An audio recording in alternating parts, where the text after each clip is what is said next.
Maybe there's been no other moment in U.S. history when it's been as important for women to take leadership.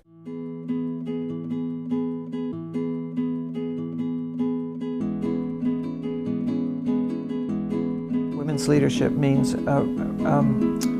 representing women's issues, all women's issues, not just our own. So my experience at Douglas was the beginning of learning that it's not enough to get straight A's. And so I became president of the English Majors Club, and I was the junior and then senior editor of the literary magazine. I was an English major at the time, and it was immensely exciting. I loved my professors. The weekends were full of the boys, but the week wasn't, and I didn't have to compete in the classroom with boys who would always win the professor's attention. And the faculty at Douglas only had girls in their eyesight, in their line of vision. So they paid attention to us. And it was such a gift. It was very different from my experience in high school and elementary school.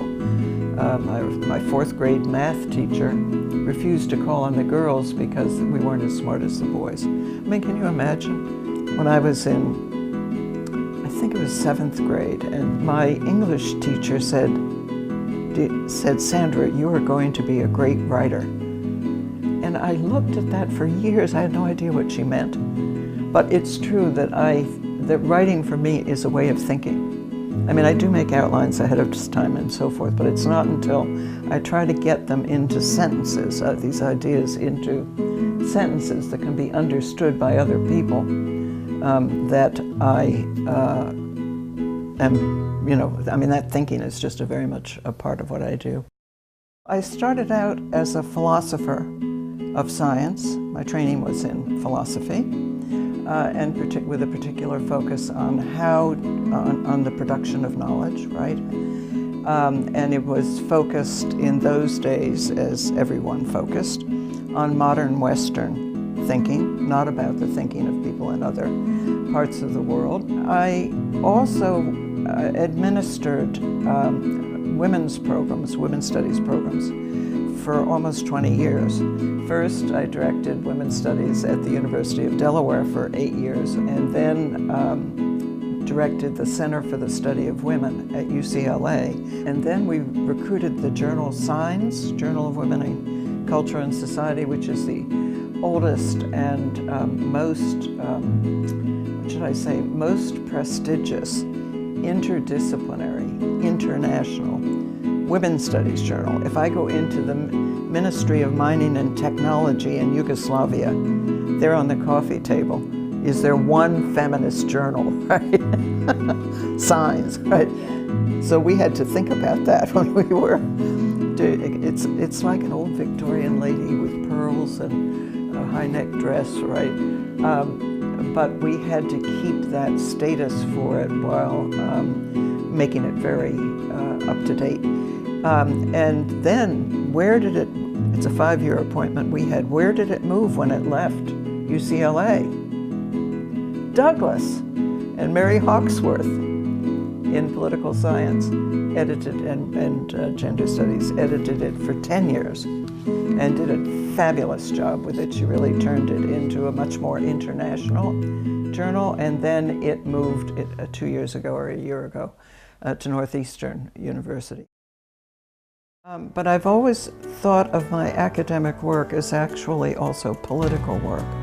And I thought of my administrative work as political work. A good administrator should help to create the kind of environment that lets progressive and brilliant students and faculty do what they need to do.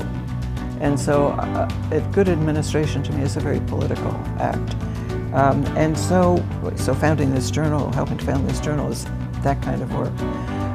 But also the kind of philosophy of science I do has always focused on how it has come out of the social justice movements, not only the women's movement, but the civil rights movement, the anti-colonial movements, lesbian, gay, bi, trans, disability, poor people's movements, and it directs people to start off research or teaching or learning from problems that arise in the everyday lives of economically and politically vulnerable groups.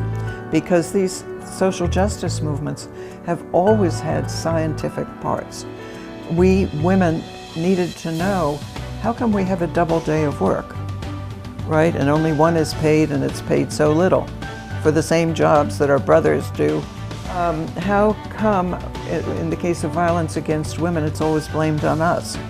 We were asking for it, right?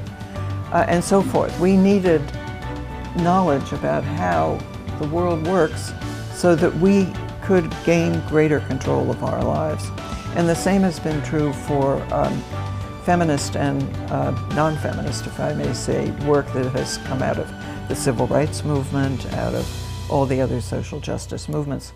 So I'm motivated by a mix of just the sheer pleasure of getting to do what I love to do. One can look at every social justice movement and see that women have played a powerful role in those movements, and they've helped to produce feminist men in all these movements too.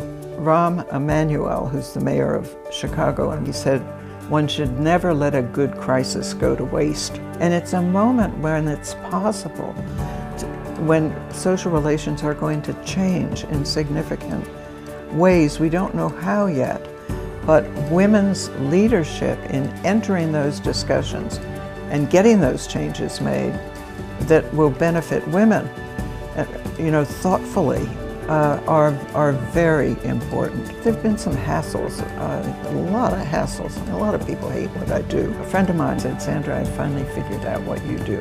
You plant yourself on the edge of an institution. You plant yourself on the edge and you refuse to go away." And I think that's true. That is what I do, and I enjoy it a lot.